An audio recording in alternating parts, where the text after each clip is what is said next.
Hi, I'm Robbie Hopkins, and I would like to talk to you today about the human resources management, about the legal environment of human resources. To give you a little bit about myself, I'm a paramedic for 12 years with Thomas County EMS. I'm a lieutenant, and I supervise 9 other paramedics on the units to provide pre-hospital medical care. Human resources management plays a vital role in the organizations when dealing with legal issues. Within the organizations. They're able to help management determine legal issues ranging from minor to major for infractions such as absenteeism, disruption in the workplace as to where it might be personality conflicts or other environmental concerns, and also hostile work environments. Human resources management also covers a number of laws regulating the working relationship within organizations between the employer and employee, as I stated.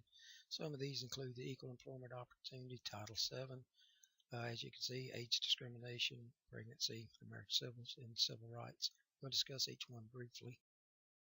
Title VII of the Civil Rights Act forbids discrimination in all areas of the employment relationship, and that covers everything from age, sex, discrimination, religion, and it reduces direct discrimination. Such as African Americans from management positions in the earlier days, they were not allowed, although they were qualified. Allowing male flight attendants now become that as to where it was female predominantly, and then also male-oriented industry of truck drivers. Females are now understanding more of them.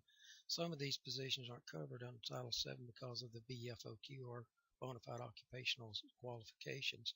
It's a strict guideline to assess that. And as you can see in the high bold here, the Act does not establish race and color as BFOQs.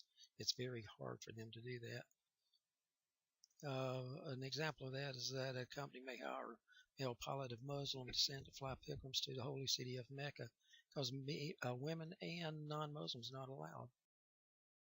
The Equal Employment Opportunity Commission is charged with enforcement of Title VII. They're the ones that you'll go to if you have any complaints, but you need to use the state and local levels, or local and state levels first before doing it. Within regular time frame, you can't do it. You can go directly to them after, I think it's about 180 days, no resolve. Age Discrimination Act prohibits the refusal of fire and discharge of any discrimination compensation, as you can read it there. 40 or years older, then this basically prevents mandatory retirement.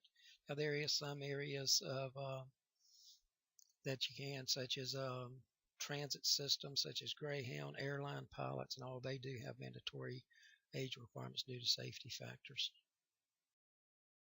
Pregnancy Discrimination Act covers females that are pregnant. It does fall under sexual discrimination that was amended in 1978. Requires the employers to treat pregnant females like any other related temporary disability. The Americans with Disability Act specifically forbids discrimination against people with disabilities.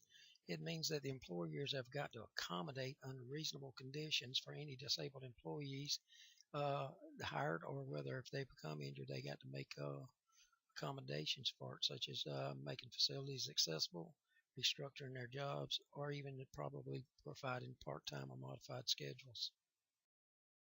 The Human Resources Manager also wants to talk about continue to talk about the ADA. It does apply to the private and public employers with 15 or more employees. You have to have a QID, qualified individual with a disability. As you can read right there, that it's a reasonable accommodation of the requirement of the job in question, despite the disability. The courts and the EOC is to consider employers' judgment as to what is essential. Basically saying that the employer set up. The Civil Rights Act of 1991 amends the original Civil Rights Act. It's been changed several times to make for accommodations for other discriminatory laws. It makes it easier to bring discriminatory lawsuits on an employer, and plus it also limits the punitive damages. As you can see there, the compensatory managers and supervisors are not personally liable under Title VII, as they are agents of the employer. The Fair Labor Standards Act passed in 38, been several times. That sets the minimum wage and requirements of overtime that we work under today. The Equal Pay Act of 1963 requires that men and women be paid the same amount for doing the same job, and basing pay on seniority or performance levels is legal. Employment retirement income security. This is basically where the employers were taking and hiding your money from yourself, but they were using it and investing it unwisely, and then they were losing it or gaining profits off of your hard work. Family and Leave Medical Act, as stated earlier, requires employees to provide up to 12 weeks of unpaid leave for the family, and medical emergencies and pregnancies of both parents may request the leave.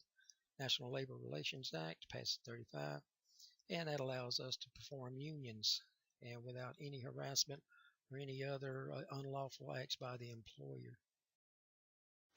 In summary of this, the human resource management employees will have the responsibility to maintain a congruent working environment for both the employer and employee.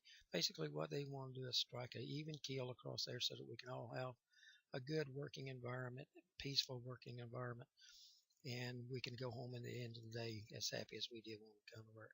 Being aware of these laws will assist you in maintaining that relationship, and I hope you have a good day and be safe. Thank you.